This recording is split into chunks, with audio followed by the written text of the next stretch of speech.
दोस्तों, अपना घर बनाना सभी का सपना होता है और इस पर हर आदमी अपनी हैसियत के हिसाब से दिल खोलकर पैसा लगाता है।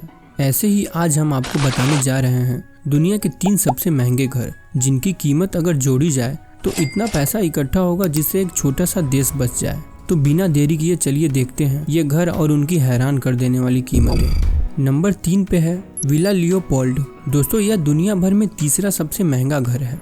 इसकी कीमत करीब 750 मिलियन डॉलर यानी 6000 करोड़ से भी ज्यादा बताई जाती है। ये विला फ्रांस में फ्रेंच रिवर के शानदार तट पे मौजूद है। फ्रांस में स्थित इस आलीशान घर का निर्माण 1902 में बेल्जियम के राजा किंग लियोपोल्ड ने अपनी पत्नी के लिए करवाया था। बाद में इस विला को लेबनान के एक बैंकर एंडमन सराफ ने खरीद लिया था। वर्तमान में एंडमन की पत्नी लिली इस विला की मालकिन है। लिली को यह विला विरासत में मिल गया था। 80,000 वर्ग फीट में फैले इस घर में शानदार एंटिक्स की ढेरों वैरायटीज हैं। इस घर में 19 सुंदर bedrooms, multiple kitchen, dining room और मूवी थिएटर है। इसमें कई स्विमिंग पूल्स और शानदार गार्डन्स भी हैं। अगस्त 2008 में रूसी अरबपति मिखाइल प्रोखोरोव इस विला को खरीदने के लिए तैयार हुए थे, लेकिन बाद में उन्होंने इसकी कीमत की वजह से इसे खरीदने से मना कर दिया। प्रथम विश्व युद्ध के दौरान इस विला को एक मिलिट्री हॉस्पिटल के रूप में भी इस्तेमाल किया गया था। दूसरे नंबर पे है एंटीलिया। दोस्तों, अगर आपसे कोई पूछे कि भारत का सबसे अमीर आदमी कौन है तो आपके दिमाग में एक ही नाम आएगा, मुकेश अंबानी। इसमें कोई शक नहीं कि वह भारत के सबसे अमीर आदमी में से एक है, लेकिन उनके पास दुनिया का दूसरा सबसे महंगा घर एंटीलिया भी है, जिसकी कीमत 2 बिलियन डॉलर यानी कि 15,000 करोड़ से भी ज्यादा है।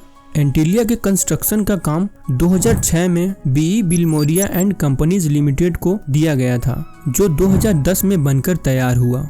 दोस्तों, इस घर का नाम अटलांटिक महासागर में मौजूद एक पौराणिक द्वीप एंटीलिया के नाम पर रखा गया था और इसे दुनिया की दूसरी सबसे कीमती रेजिडेंशियल प्रॉपर्टी होने का खिताब भी मिला है।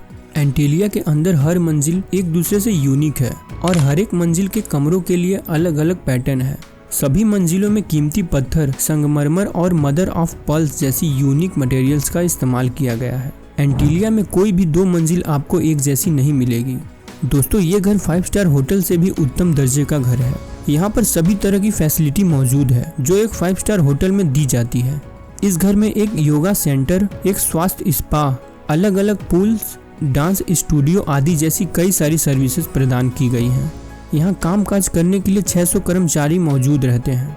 इन सब के अलावा इस घर में उनके पास कुछ विजिटर स्वीट और एक प्राइवेट सिनेमा है जिसमें 50 लोग बैठ सकते हैं। एंटीलिया में 3 हेलीपैड मौजूद हैं।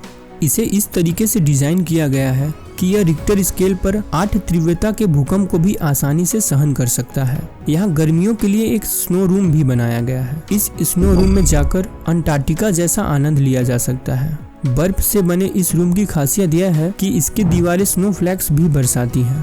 पहले नंबर पे आता है बकिंघम पैलेस। दोस्तों, बकिंघम पैलेस दुनिया में सबसे महंगे और चर्चित घरों में से एक है। हालांकि इस घर को खरीद पाना या किराए पर लेना किसी के बस की बात नहीं। आपने कई आलीशान बंगले और उनमें मौजूद लग्जरीज देखी होंगी या सुनी होंगी, लेकिन यकीनन इसे देखने के बाद वो सब आपको कम लगेंगे। बकिंघम पैलेस ब्रिटेन की रॉयल फैमिली का घर है जो दुनिया का सबसे महंगा घर है। मीडिया रिपोर्ट्स के मुताबिक इस घर की कीमत 2.5 मिलियन डॉलर है, जो लगभग 21,000 करोड़ इंडियन रुपीस होते हैं। साल 1703 में ड्यूक ऑफ बकिंघम ने इस बड़े टाउन हाउस को बनवाया था। आज यह पूरी दुनिया में बकिंघम पैलेस के नाम से मशहूर है। पहली बार साल 1837 में क्वीन विक्टोरिया ने इस घर को अपना ऑफिशियल पैलेस घोषित किया था। बकिंघम पैलेस में कुल 775 कमरे हैं, जिसमें से 52 कमरे रॉयल कमरे कहलाते हैं। इन रॉयल रूम्स में सिर्फ और सिर्फ शाही परिवार के लोग ही रहते हैं। दोस्तों, इस पैलेस का गार्डन लंदन का सबसे बड़ा निजी गार्डन है। विश्व युद्ध के दौरान जब लंदन पर बमबारी की गई थी तब बकिंघम पैलेस एक बड़ा लक्ष्य था। राजघरानों की सुरक्षा के लिए उन्हें महल छोड़ने की सलाह भी दी गई थी, लेकिन किंग जॉर्ज और महारानी एलिजाबेथ ने जाने से इनकार कर दिया था। महारानी एलिजाबेथ ने 96 वर्ष की आयु में 8 सितंबर 2022 को बालमोरल में अंतिम सांस ली। महारानी एलिजाबेथ ही राष्ट्र की एकमात्र ऐसी शख्सियत थी जिन्होंने 7 दशकों तक सेवा की थी। उनके निधन के बाद उनके सबसे बड़े बेटे चार्ल्स यूके के राजा और कनाडा, ऑस्ट्रेलिया और न्यूजीलैंड सहित 14 अन्य क्षेत्रों के राज्य प्रमुख बन गए। बकिंघम पैलेस को 1 सदी से भी अधिक समय से ग्रेट ब्रिटेन के शासकों के प्रशासनिक मुख्यालय के रूप में उपयोग किया जा रहा है। दोस्तों, जानकारी अच्छी लगी हो तो वीडियो को लाइक ज़रूर करें और हमारे चैनल को सब्सक्राइब करें ऐसी ही इन्फॉर्मेटिव वीडियो पाने के लिए। धन्यवाद।